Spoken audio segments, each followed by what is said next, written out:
Boxing Wales and IFL TV with Eddie Hearn. Ed, we'll yep, not bad, thank you. Good. Anyway, we'll recap on last night first. Lee Selby defending his world title against Fernando Montiel, his American debut. A tricky fight, but one he won clearly in the end. What's your assessment of it? I thought he's very critical of himself. I mean, he's gone to America, he's defended his title, got a clear win against a very good opponent. I thought the scores were a bit wide, to be honest. Montiel's no mug, he's a multiple weight world champion, and it was a tough fight. So I think Lee struggled a little bit to find that buzz, and I think that comes with the atmosphere out there and the new surroundings. He said after, there's nothing like boxing at home. I normally go into the fight and the crowd are going crazy, and that's, I said that to him going into the fights. It's definitely something you've got to contend with out there. I think Frampton struggled a bit as well. So all in all, I think it was a good experience. Obviously good exposure in front of a US audience. Can we expect to see him over in his next fight, or do you think that might be back in Britain? Wales. Fine, I think you're going to get the best Lee Selby over here. But of course, a lot of the big fights are in America as well. So I think Lee would like to box in the UK next. But again, obviously there's big opportunities out in America. And I think he's very hard on himself, but all in all, when you look on the CV and it says Fernando Montiel, 1 points, 12, Phoenix, Arizona, that's all that matters. The end of the world, yeah. Can we expect to see him out before the end of the year, or will it be 2016 now? No, he'll be out in 2016 now. I think flat is a good word. I think sometimes, he's trained for a long time, and I think the first thing he says was, I need a good rest now. I need to leave boxing alone, because you know what he's like. Mm-hmm. He's in the gym constantly, he's always sparring. And I think he needs, I said to him 4 or 5 weeks. He said, I was thinking 4 or 5 days, but just not thinking about boxing, just ticking over and staying healthy. He's got another young daughter on the way, so things are good for Lee Selby. His life's in a great place. The fight of particular interest in Britain is the Josh Warrington fight, because it's an all-British fight. Josh has a lot of fans. Can we expect to see that next year? I think so. I mean, Josh Warrington's a very underrated fighter. Lee Selby's an outstanding talent, but Josh Warrington, probably watching last night, would have thought to himself, I can beat Lee Selby. And that's a good fight, a really good fight, and it'll only get bigger. I think that's a fight that could happen around May or June. But it's definitely on my mind. I think it's on Lee Selby's mind, and it's definitely on Josh Warrington's mind. So I don't see why that fight can't materialise. We're here in Chicago. Nathan Cleverly faces Andrew Fonfara for, I think it's a WBC International, isn't it? It's a big fight for WBC International. Yeah, it is, definitely. It seems to be like a lot of people have always wanted to label Nathan as 1 fight away from retirement. He has to win, and he has to get back to his best. Do you think that this is that fight where he does it? I just think British fans in general are so negative. They're always looking for a downside rather than an upside. It's like Lee Selby last night. I think he might be overrated, Lee Selby. A couple of weeks ago, he was the second coming of, Floyd Mayweather. It's a tough game, and you're not always. It's a sport, isn't it? Sometimes you're going to perform well, sometimes you're going to perform average, sometimes you're going to perform badly. But rather than what makes me laugh about the Brits is, and I guess I'm a Brit, so maybe it's my mentality as well, I don't know. But it's just like, if he loses, that's it for him.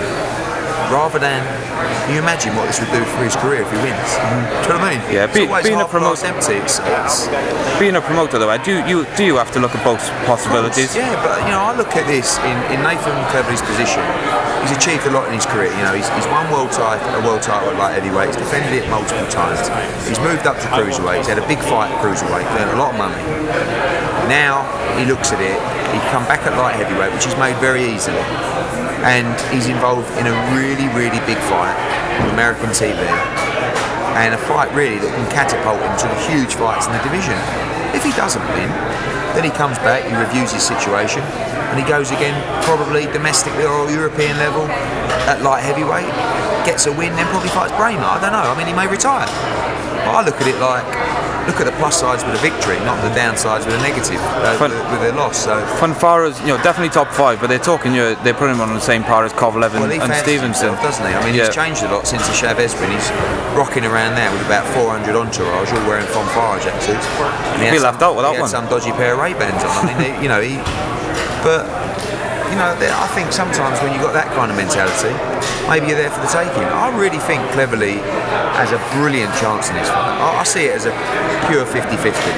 I really do. The odds are 2-1 on Nathan, a bit wider. Still quite tight though in boxing these days. You know, you see so many fights now. I mean, look at Martinez against Alexander last night. You know, generally 2 or 3-1 is a really close fight. You know, I just think it's a 50-50 fight, and I'm excited to watch the fight. I'm excited to see Nathan at light heavyweight. He can go into this fight with no pressure, just enjoy himself. And you know, I think that's the key here. On the flip side, Fonfara is the A side in a major fight for possibly the first time, where he's going to be on Spike TV, PBC as well. He was the opponent against Stevenson. He was the opponent against Chavez. Do you think he has a lot of pressure to deal with, especially being in his hometown as well? More pressure than Nathan Cleverly. I think that's the thing with coming to box away, is that it's a bit like Burns Figueroa. Do you know what I mean? That's a fight you take. I mean, obviously the money was great, and it was a big opportunity for Ricky Burns, but it's like, if you lose, you've lost in a big fight in America. Do you know what I mean? So, like with Burns, you know, he is now in a better position than he was before the Figueroa fight, and he lost. Do you know what I mean? Yeah. So, and that could be the same with Nathan, even with a loss. Depends how you lose. Do you know what I mean? But I just think this is a no risk fight for Nathan Cleverly. Do you feel like he's been underestimated? Cleverly? Yeah. Yeah, I do. Yeah, well, I think they've chosen because they think he's the right opponent. So, you know, wherever you think you can win, you must feel like you've been underestimated, because otherwise they wouldn't have chosen you. Yeah, very true. Like Martin Murray fighting Arthur Abraham. I think they've underestimated him massively, because they've looked at him as an easy touch, a voluntary defence. The win that's what they've done with him. The win that's got Fonfara right up there is Chavez. I know he was a few pounds below light heavyweight, but Chavez effectively fighting above the middleweight limit. Naturally a middleweight, or a long-standing middleweight. Nathan come down from cruiserweight. Do you think he'll have a significant size advantage? No, I think Fonfara looks in great shape. I think he was tight at the weight. I think Nathan's made the weight really well. I think speed is key. There's so many things that are going to play a factor in this fight. Mindset. You know, if Fonfara has underestimated him, if the win against Chavez has gone to his head, you know, Nathan's just got to. This is really important in US fights, right? And this is where I think Selby came a little bit unstuck last night. You have to be in the moment. Right? I know people might listen to that and think, what is he talking? But these moments can pass you by like that if you don't seize them. And it's not like you've got like 90 minutes or you've got a chance to play yourself into a game. It's almost like, as soon as that bell goes, if you're not in that moment, then you ain't going to win the fight. I've seen it so many times with people out here. Brian Rose against Andrade. You ask, just like, wasn't, I know it was a tough fight, but it's like you get in the ring and it's like, oh, what's happening here? This is all new. And that was like Selby last night, ushered out, right, go in now. Is it your place, Ed, to have a word with the fighter? I don't know, speak to them about that situation. I said to Lee last night in the change room, you've got to prepare yourself for this. It's nothing like the UK. This will be a bit more different. There's more of a crowd, it's a bit more raucous, there's a lot of support from Fonfara, and that kind of thing can switch you on. But the worst thing you can do is get to like round 4 or 5 and think, I was flat. It's not, you don't get credit for that kind of excuse. I was flat. It's not, it's the truth, but you've got to be. The warm-up's got to be perfect, the ring walk's got to be perfect, and when Darren Barker fought Daniel Gill, that was like the best mindset I could see of Brook against Porter, same kind of thing. And then you see it with the other side, which is just, a bit like when Reece boxed Broner, but it's just... What do you see in Nathan, Ed, or have you not seen either side yet? Do you know what I see in Nathan? And this is what I thought when they weighed off and just had a face-to-face. I saw someone who's been there and seen it all. Do you know what I mean? Like, he's boxed in America, but he's boxed world title level. He's had the build-up of the Cleverly fight, which I think he would have learned a lot of from as well. And it's just business. Do you know what I mean? I think that's Nathan Cleverly's mentality now. This is just business, and you've got to go out there and get the win. But I don't think he's going to be overawed. The Bellew fight. That's where you have experience of boxing in his opponent's backyard may benefit also, him. the Bellew fight, although it weren't great, there was a lot of focus on that fight. So he's not going to be overawed. He walked into 10,000 Scousers last time, so a couple of thousand poles aren't going to do any damage. But I think it's like anything in life. Once you get used to something, it becomes easier to accept. Whether that's the ring walk, whether that's your nerves, whether that's a promoter with fights being cancelled. Every time it happens again and again, it's less painful. Do we know yet? I know it was a question yesterday. I don't know if they've had a rules meeting yet, but do we know if there will be WBC open scoring for the fight? I don't believe so for a WBC international bout. Right. That's how I understand it, but maybe. I quite like open scoring. They did it in Highland, in Ireland. Did they? Yeah, Macklin against Highland. It's an Irish ball. They allowed it. I quite liked it. Well, what benefits do you think that, because there's potential, Ed, for that to interfere with the game plan, I suppose, halfway through the fight? That's the thing, isn't it? I think it can change the dynamics of the fight, because like last night, I had it really close after 6 or 7 rounds, Selby Montiel. Yeah, same here. Obviously the judges didn't. So I was going to lead, come on. Whereas actually, if you would have done open scoring, you would have saw it was like 5-1 after 6 rounds. Montiel would have had to go foot, and Selby would have boxed differently. It's a bit game showy. Yeah. Do you know what I mean? I'm not sure it doesn't interfere with the pureness of the sport, but I quite like it. Would you like to see it introduced in Britain? I'm a little bit of a purist. Do you know what I mean? Yeah. I understand the need to develop the game. Do you think that TV is such a big part of the American, Look at the PBC, things that, they're trying to get the trainers to wear cameras. The refs have got like cameras on their heads. Heart rate monitor for the promoters. It's made for TV. It's not made for the crowd, because there's no crowd. There's no ticket sales out here, apart from the major events. So everything is geared towards made for TV. The problem I have is, I believe if you make it for the live crowd, that will come out at you through the screen.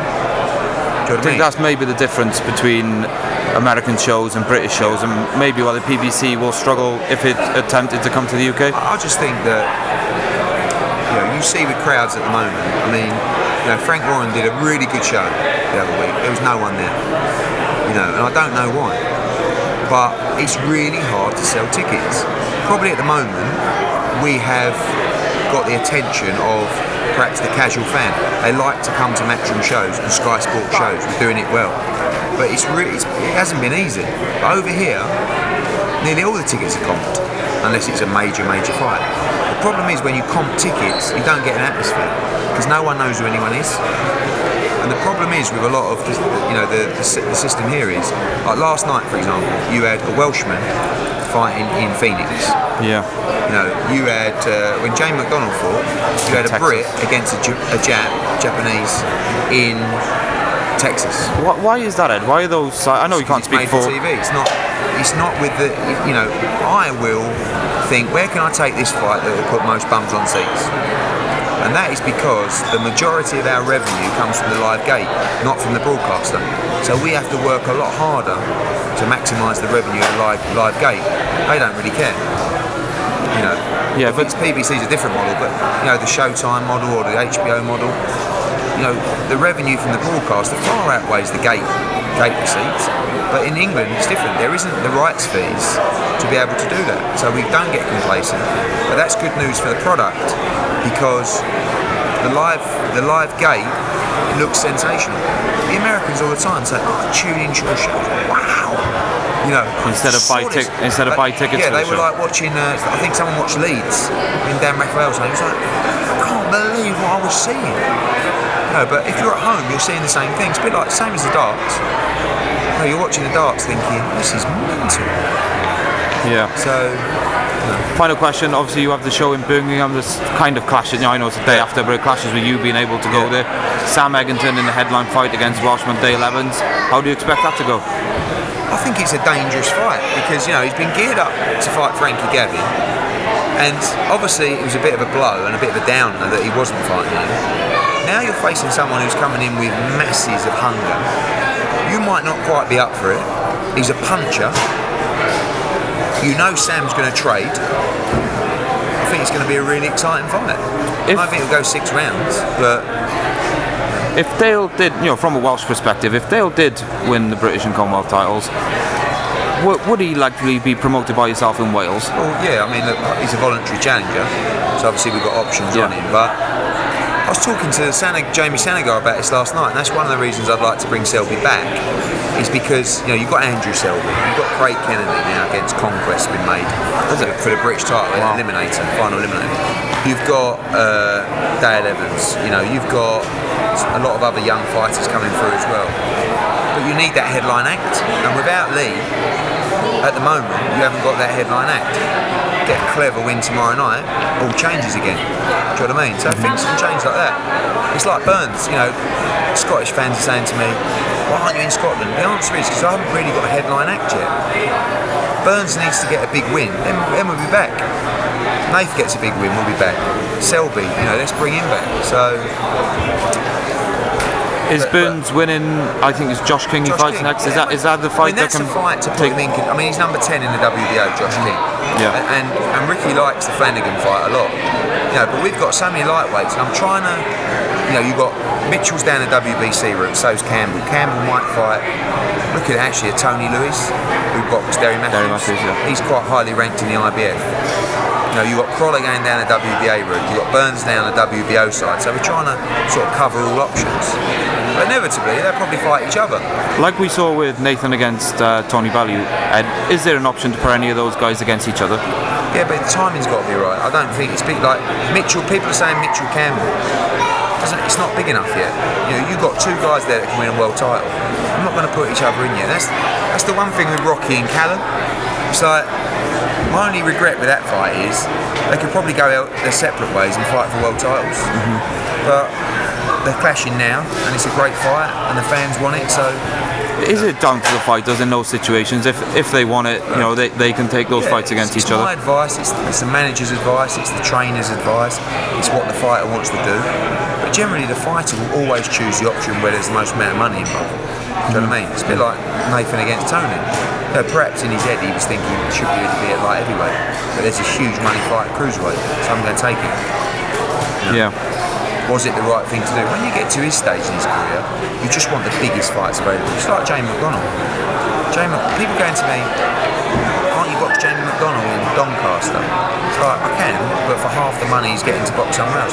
And Jamie McDonnell's instructions to me are, send me to Timbuktu if you have to, just get me the most amount of money you can. That's my instruction. Yeah, very interesting. Everyone's different. Do you know what I mean? Everyone's at different stages. And I always say, it's case by case. What's right for one isn't right for another. Do you know what I mean? So everyone's different. And, it's difficult. I was having this conversation with Jamie last night, Sanagar, about now, like, I'm getting tweets about Callum Smith against Rocky Fielding. On the undercard, you've got Burns against Josh King, who's number 10 in WBO. You've got Cardle against Dodds, who just beat Buckman. You've got Doran against Smith. You've got some good kids, Jake Ball's on there. O'Hara Davis against Chris Tuman. Saw that on Twitter. And people are going to me, when are you going to finalise the card for Liverpool? I'm like, that's it. Well, that's a terrible card. That's like, we've come such a long way, but this won't go down well, what I'm about to say. But I'll say it anyway. We've spoiled people. Because... You're right, that won't go down well. Do you understand what I'm saying? Like, how it used to be. I've got programmes of 2 or 3 years ago. It was dog turd. Do you know what I mean? It was like a main event and a 10-rounder. You look at, like, I don't know, some, the Channel 5 show, something like that.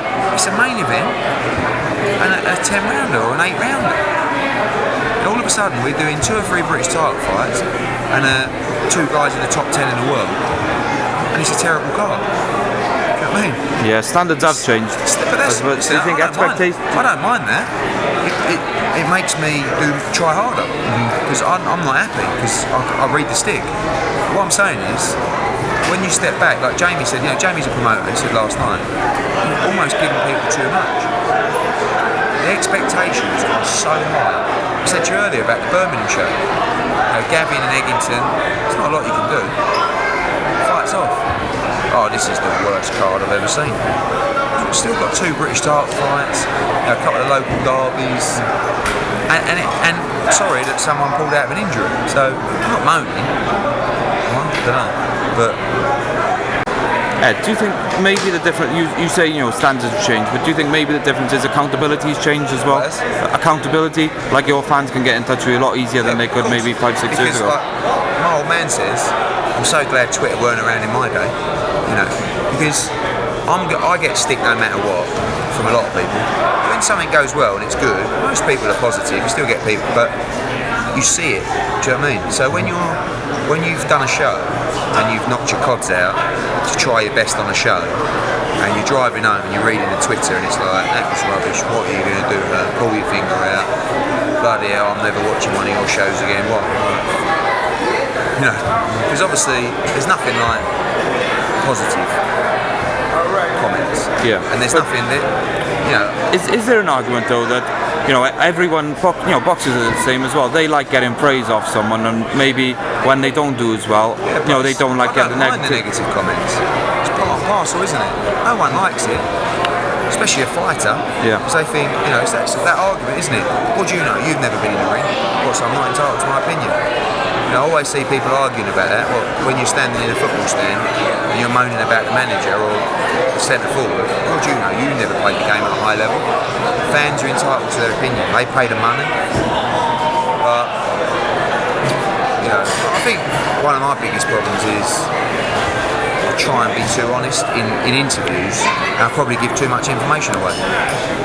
But it frustrates me because I want people to understand the business and what we're going through as well and what we have to deal with. It's very difficult business. Very difficult business. Last question, go back to why we're here. Cleverly Fonfara tomorrow. Prediction? I predict a points win for Nathan Cleverly, with him potentially stopping Fonfara late. He's just got to stay switched on in the early part of the fight. What about you?